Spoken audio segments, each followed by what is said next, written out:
यात्रा और रेलगाड़ी यात्रा दोनों ही एक जैसे हैं। रेलगाड़ी एक निर्धारित स्टेशन से यात्रा आरंभ करती है और गंतव्य स्टेशन पहुंचकर यात्रा समाप्त कर देती है। इसी प्रकार संसार नाम की गाड़ी सृष्टि नाम के स्टेशन से यात्रा आरंभ करती है और प्रलय नाम का स्टेशन पहुंचकर यात्रा समाप्त कर देती है। रेलगाड़ी यात्रा के लिए जो जितना मूल्य का टिकट खरीदता है उसको रेलगाड़ी में उतनी सुविधा मिलती है, जैसे first AC, second AC, third AC, sleeper या जनरल आदि। जितनी सुविधा मिलेगी उतनी सुखपूर्वक यात्रा होगी। इधर संसार गाड़ी में जीवन यात्रा करने के लिए जिसने जिस प्रकार का प्रारब्ध नाम का टिकट बनाया है उसी के अनुसार उसको पार्थिव शरीर, भोग सामग्री और पारिवारिक सदस्य मिलेंगे। प्रारब्ध के अनुसार ही सुख दुख मिलेंगे। रेलगाड़ी यात्रा में बीच बीच में स्टेशनों पर कुछ पुराने यात्री उतर जाते हैं और कुछ नए यात्री चढ़ जाते हैं। इधर संसार गाड़ी में भी ऐसा ही होता है। प्रतिदिन कुछ पुराने लोग अपनी जीवन यात्रा समाप्त करके सदा के लिए चले जाते हैं। दोबारा उसी शरीर से हमें कभी नहीं मिलते हैं और कुछ नए लोग अपनी जीवन यात्रा आरंभ करने के लिए जन्म लेकर संसार गाड़ी में प्रवेश करते हैं। रेलगाड़ी से एक ही स्टेशन पर एक ही समय में उतरने पर भी यात्री अलग अलग स्थान चले जाते हैं और चढ़ने वाले भी एक ही स्टेशन पर एक ही समय में चढ़ने पर भी सब अलग अलग स्थानों से आए हुए होते हैं।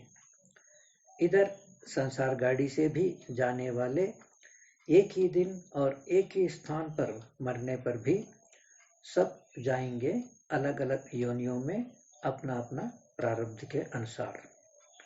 और संसार गाड़ी में प्रवेश करने वाले एक ही दिन जन्म लेने पर भी वे सब अलग अलग योनियों से आए हुए होते हैं। रेलगाड़ी में सैकड़ों लोग यात्रा करते हैं, किंतु हमारा परिचय उन्हीं कुछ लोगों से होता है जो हमारे आसपास बैठते हैं। इधर संसार गाड़ी में भी अरबों लोग जीवन यात्रा करते हैं, किंतु हमारा परिचय उन्हीं कुछ लोगों से होता है जो हमारे संपर्क में आते हैं। रेलगाड़ी में हम सहयात्रियों से काल्पनिक रिश्ते जोड़ लेते हैं, उनसे बहुत प्यार से बोलते हैं, खाना पीना आदि बांट लेते हैं। इधर संसार गाड़ी में भी हमारे जैसे जो जीवन यात्रा कर रहे हैं पारिवारिक लोग, उन सब से अनेक प्रकार के रिश्ते हम जोड़ लेते हैं। रेलगाड़ी में सहयात्रियों के साथ हमारा संबंध कुछ घंटों के लिए होता है।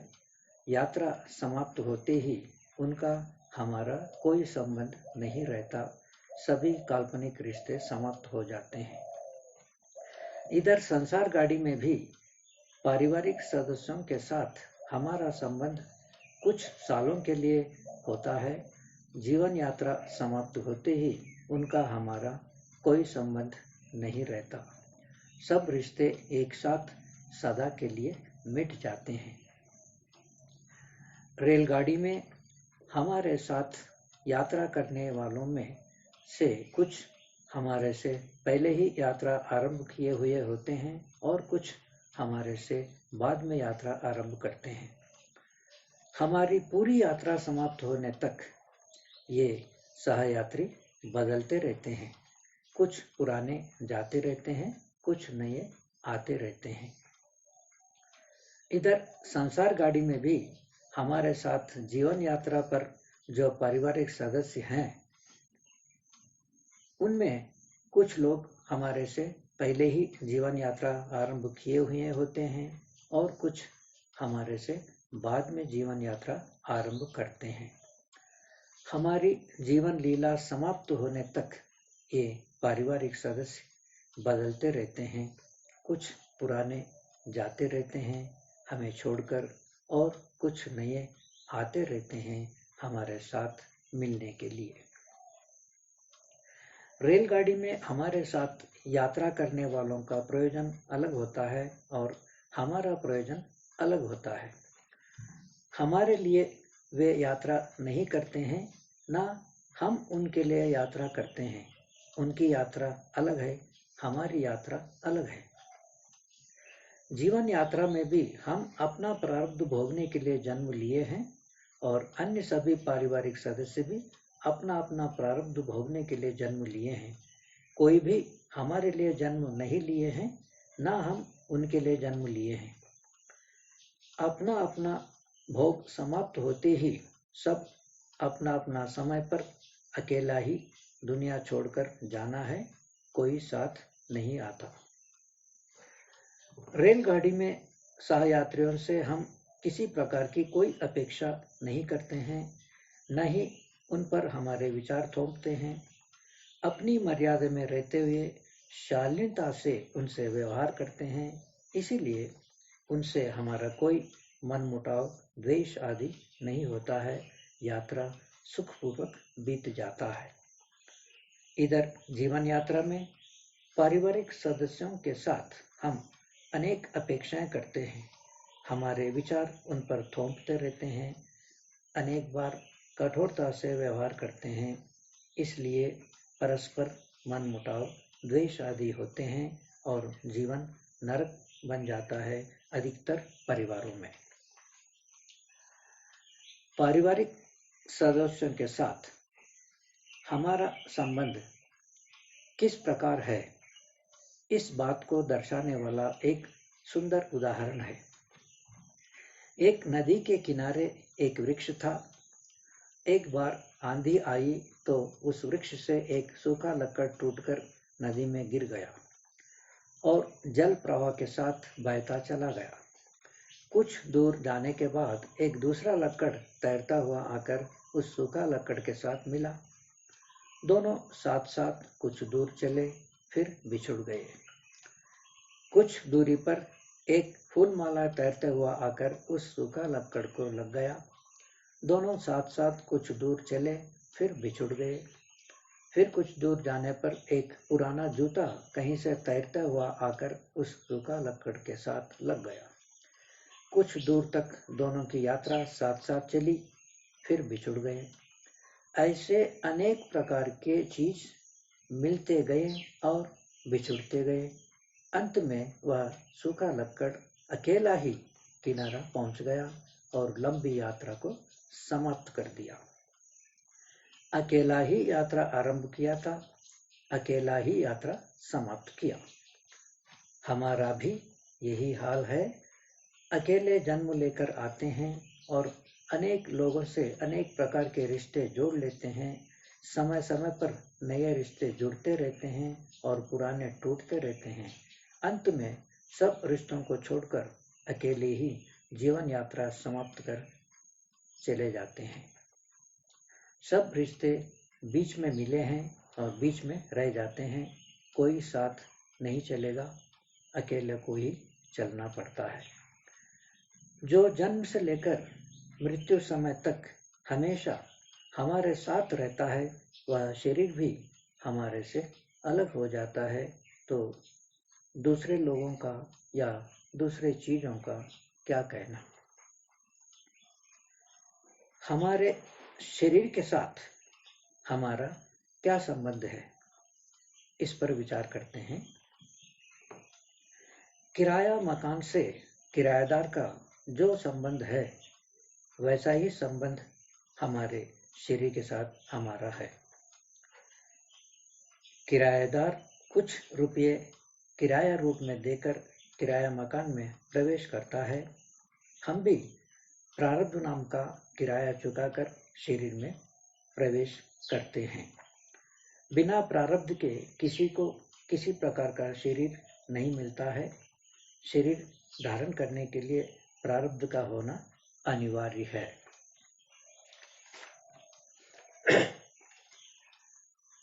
किराएदार को किराए पर खाली मकान मिलता है। जीवन निर्वाह के लिए आवश्यक सब सामान, बर्तन, कपड़े, बिस्तर, फर्नीचर आदि किराएदार अपने साथ लाता है। हमें भी खाली शरीर मिलता है।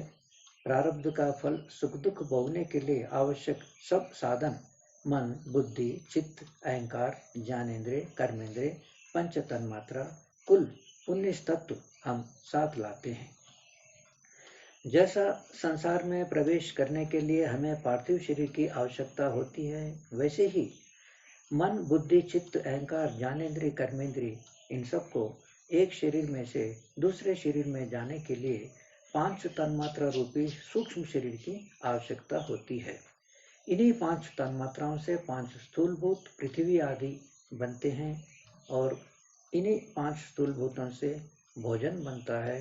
भोजन का सार रजवीर से हमारा पार्थिव शरीर बनता है।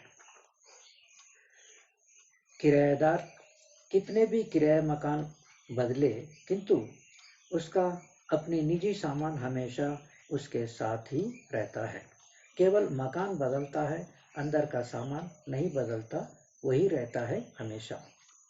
हम भी जन्म मरण चक्र में फंसकर अनेक पार्थिव शरीर बदलते रहते हैं, किंतु अंदर का साधन, मन, बुद्धि आदि 19 तत्व हमेशा हमारे साथ ही रहते हैं, ये नहीं बदलते हैं।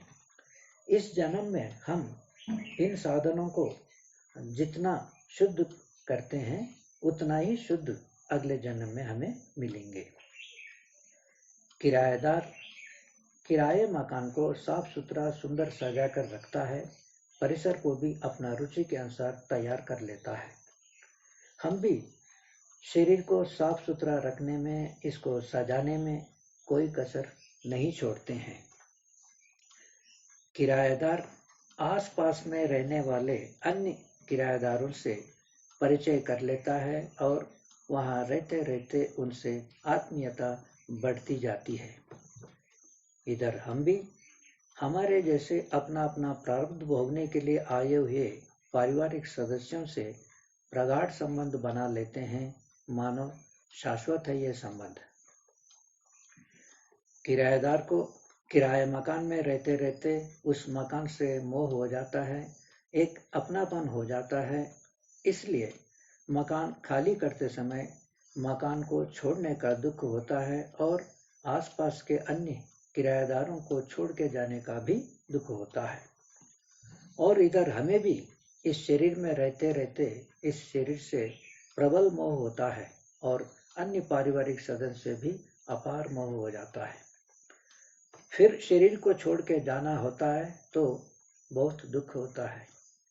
इसके अलावा अन्य पारिवारिक सदस्यों को छोड़ के जाने का दुख भी होता है। किराएदार किराए मकान को खाली करके जाते समय अपना सारा सामान जितना प्रवेश के समय लाया था उतना पूरा साथ ले जाता है। फिर उन सामान के साथ एक और नया किराया मकान में प्रवेश करता है। फिर वहां आसपास रहने वाले अन्य किराएदारों से संबंध बना लेता है। धीरे धीरे पीछे वालों को भूल जाता है। इधर हम भी इस शरीर को खाली करते समय जितना साधन, मन, बुद्धि आदि साथ लाए थे उतना पूरा साथ लेकर चल देते हैं और उन साधनों के साथ एक नया शरीर में प्रवेश करते हैं। फिर वहां नए पारिवारिक सदस्यों से हमारा संबंध हो जाता है। पुराने बातें सब भूल जाते हैं। एक जगह जन्म लेना, फिर वहां मरकर दूसरा जगह जन्म लेना, फिर वहां भी मरकर तीसरा जगह जन्म लेना, यह सिलसिला चलता ही रहता है। इसका कोई अंत नहीं है परमात्मा को प्राप्त करने तक। परमात्मा को प्राप्त करते ही यह जन्म मरण चक्र रुक जाता है। सांसारिक सुख दुख से छुटकारा हो जाता है, असीम आनंद में मग्न हो जाते हैं। अब पारिवारिक सदस्यों से मिलने वाला दुख पर विचार करते हैं। अधिकतर परिवारों में दुख इस बात का नहीं है कि भूख मिटाने के लिए पर्याप्त भोजन नहीं है, या पहनने के लिए पर्याप्त कपड़े नहीं हैं, या रहने के लिए मकान नहीं है, किंतु दुख कुछ और बात का है। वह है पारिवारिक सदस्यों में परस्पर द्वेष, कलह, मनमुटाव आदि, जिसके कारण घर नरक जैसा बन जाता है। प्रत्येक घर एक स्वर्ग बन सकता है यदि सभी सदस्य अपना विचार बदलें और आचरण बदले तो। घर में जितने भी सदस्य रहते हैं, उनमें जो 5 साल से कम उम्र के हैं, उनको कभी डांटना, धमकाना, पीटना आदि नहीं करना चाहिए। अत्यंत प्रेम से, सहनशीलता से समझाना चाहिए। और 5 साल से अधिक और 16 साल से कम उम्र के हैं और गलत आचरण करते हैं तो उनके साथ कुछ कठोर व्यवहार कर सकते हैं सिखाने के लिए, यदि वे संतान हैं तो।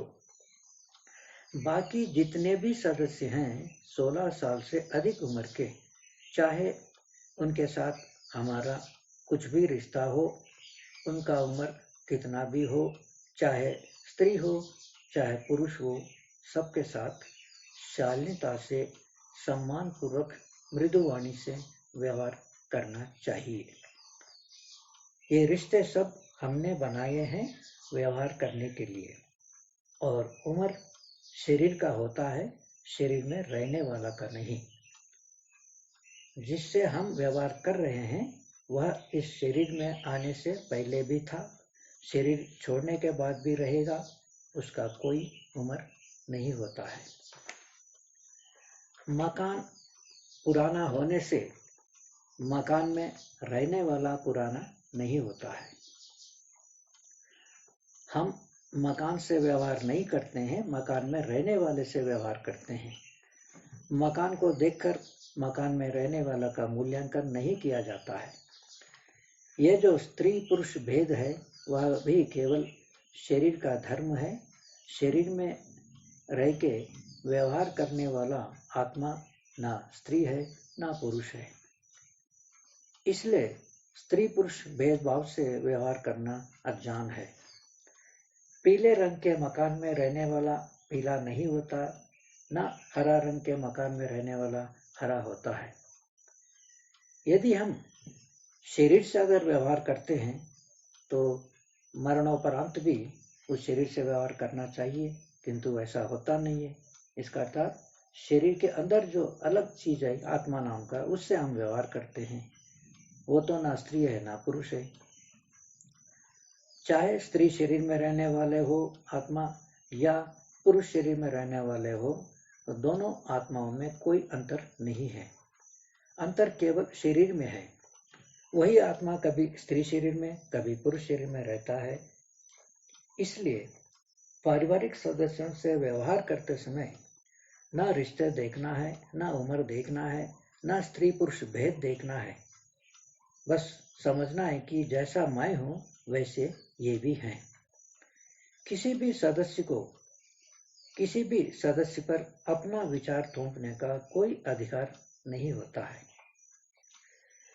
कभी किसी सदस्य से अज्ञान से या असावधानी से भूल होती है तो दूसरे सदस्य उस सदस्य को कटु शब्द कहकर या अन्य प्रकार का दुर्व्यवहार करके उस सदस्य का हृदय को घायल कर देता है। कहा जाता है कि तीर से किया गया घाव कभी न कभी भर जाता है, और तलवार से किया गया घाव भी कभी न कभी भर जाता है, किंतु कठोर वाणी से किसी के हृदय में घाव करते हैं तो वह घाव कभी नहीं भरता है। इसलिए इस प्रकार का व्यवहार करने वाले सदस्य को सावधान रहना चाहिए, क्योंकि हम दूसरों को दुख पहुंचाते हैं तो अवश्य हमें दुख भोगना पड़ेगा। दूसरों की छोटी छोटी गलतियां, कमियां हमें स्पष्ट दिखाई देते हैं, किंतु हमारे बड़े बड़े गलतियां भी हमें नहीं दिखते हैं। आंख बाहर का दूर दूर का चीज देखता है, किंतु आंख के अंदर ही लगा हुआ काजल को नहीं देख पाता। यही कारण है सब कलह का। किसी के भूल से कुछ आर्थिक हानि हो या कुछ अन्य प्रकार का सुविधा हो जाए, उससे कोई फर्क नहीं पड़ेगा, जाते समय सब यहीं छोड़ना होगा। किंतु दूसरों के साथ जो दुर्व्यवहार करके उनको दुख पहुंचाते हैं, उसका संस्कार साथ ले जाएंगे। जैसा जैसा हम क्रोध करते जाएंगे, वैसा वैसा क्रोध का संस्कार दृढ़ होते जाएगा। फिर क्रोध को जीतना कठिन होगा। ये जो काम क्रोध आदि हैं, इनको मन का विकार कहते हैं। जैसा शरीर के विकार टीबी, कैंसर आदि रोग कहलाते हैं, वैसे ये काम क्रोध आदि भी मानसिक विकार भी मानसिक रोग हैं। जब तक इन रोगों से मुक्त नहीं होते हैं, तब तक परमात्मा प्राप्ति का कोई संभावना नहीं है। कई परिवारों में किसी एक सदस्य के क्रोध के कारण सारा घर नरक बन जाता है। अहंकार के कारण हम दूसरे किसी भी सदस्य के साथ दुर्व्यवहार करके अब तक दुख पहुंचा दिए हैं, तो उस सदस्य का चरण वंदन करके नम्रता से क्षमा मांगना चाहिए। अहंकार जिसके सामने अकड़ा था, उसी के सामने झुकाना है, तभी अहंकार टूटेगा। जब तक अहंकार है, तब तक परमात्मा दूर है। या मैं रहेगा, अर्थात अहंकार रहेगा, या परमात्मा। मैं मिटेगा, तभी परमात्मा अनुभव में आएगा। परमात्मा और हमारे बीच अहंकार एक मजबूत दीवार जैसा खड़ा है। इसको तोड़ना ही पड़ेगा। किसी लकड़ को तोड़ने के लिए पहले उसे झुकाना पड़ता है। यदि झुका नहीं सकते तो तोड़ भी नहीं सकेंगे। यदि झुका सकते हैं तो तोड़ भी सकते हैं। अहंकार को भी यदि हम झुका नहीं सकते हैं तो तोड़ भी नहीं सकेंगे। फिर अहंकार के साथ ही चिपककर जन्म मरण में घूमते हुए सांसारिक दुख बार बार भोगना ही पड़ेगा। यह सुनहरा अवसर है अहंकार को झुकाने का कि जिस पारिवारिक सदस्य के साथ अहंकार से अकड़ से व्यवहार करके दुख पहुंचा दिए हैं, उन्हीं के चरणों में झुकना पड़ेगा। चाहे वह सदस्य कोई भी हो, चाहे स्त्री हो, चाहे पुरुष हो, चाहे किसी उम्र का हो, चाहे कोई रिश्ता हो, उनसे कोई फर्क नहीं पड़ता इन सब से, क्योंकि वह इन सब चीजों से अलग ही है जो हमारा से व्यवहार कर रहा है। अहंकार को झुकाने में सफल होते हैं तो जीवन में एक नया अध्याय आरंभ होगा। परमात्मा की ओर जाने वाला रास्ता खुल जाएगा। हम स्वस्थ मन से कभी किसी को किसी प्रकार का दुख नहीं पहुंचा सकते हैं। जब काम, क्रोध, लोभ आदि रोग मन को अस्वस्थ बना देते हैं, रोगी बना देते हैं, तभी दूसरों के साथ हम दुर्व्यवहार करते हैं। जिसका शरीर जितना कमजोर होता है, उतना शारीरिक रोग घेर लेते हैं। उसी प्रकार मन जितना कमजोर होगा, उतना काम, क्रोध, लोभ आदि रोग मन को घेर लेते हैं। इसलिए मन मजबूत होने के लिए सहनशीलता से सबसे सद्व्यवहार करना चाहिए। हम कितना सुनते हैं, कितना जानते हैं, इससे हमारा कोई लाभ नहीं होगा। हम कितना अपने आचरण में लाते हैं, उससे हमारा कल्याण होगा। पुराना आचरण को बदलना अवश्य कठिन है, किंतु यदि हम दृढ़ निश्चय कर लेते हैं कि आचरण को बदलना ही है, तो सफलता अवश्य मिलती है। जैसा जैसा हम पुराना आचरण को बदलते जाते हैं, वैसा वैसा हमारे जीवन पुष्प सुगंध से भरते जाएगा। मन मयूर प्रसन्नता से नाचने लगेगा। मन को वश में करते जाएंगे तो अलौकिक सुखानुभूति प्रकट हो जाती है। अब एक प्रश्न हो सकता है कि ठीक है, हम तो किसी सदस्य पर क्रोध नहीं करेंगे, किंतु कोई सदस्य हम पर क्रोध करे तो हमें क्या करना चाहिए?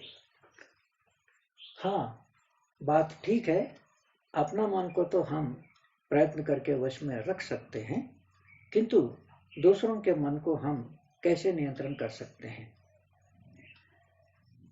इस विषय में मेरा कहना है, हम केवल अपना मन को ही नियंत्रण कर लें तो समस्या का समाधान हो जाएगा।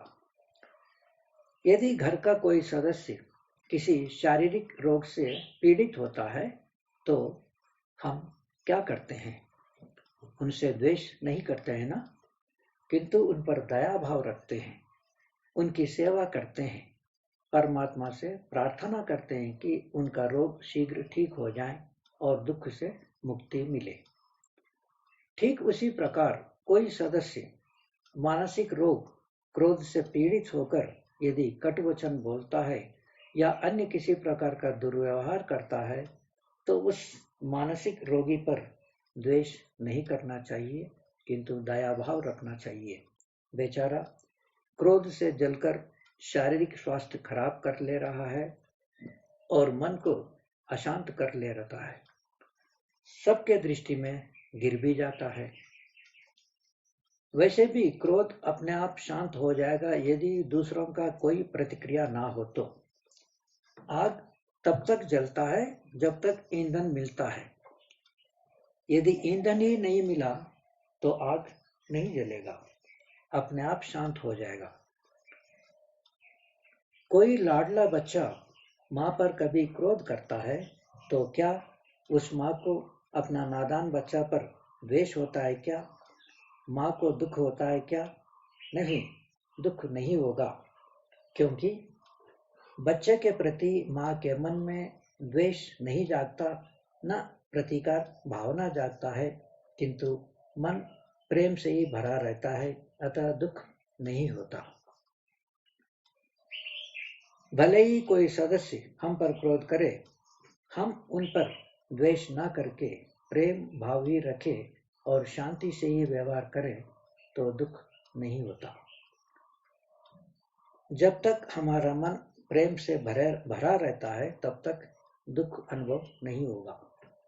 हाँ, यदि हम द्वेष को जगाते हैं और प्रतिकार कुछ नहीं कर पाते हैं किसी मजबूरी के कारण, तो तब दुख होता है। नहीं तो केवल किसी का क्रोध से हमें दुख नहीं होगा। यदि दूसरों के क्रोध करने पर भी हम शांत रहने का अभ्यास करते हैं तो यह महान उपलब्धि होगा। हमारा व्यवहार से क्रोध करने वाला स्वयं अपने क्रोध से शर्मिंदा हो जाएगा। हमारी मनस्थिति हमारा दुख का कारण बनता है, दूसरों की मनस्थिति नहीं। क्रोधी व्यक्ति का क्रोध स्वभाव स्वतः छूट जाएगा यदि सामने वाला शांत रहे और प्रेम से व्यवहार करे तो। परमात्मा की कृपा से सब इस क्रोध रूपी रोग से मुक्ति पाएं, सब परिवार स्वर्ग बने, इसी कामना के साथ आज का चर्चा समाप्त करता हूं। शेष चर्चा आगे करेंगे।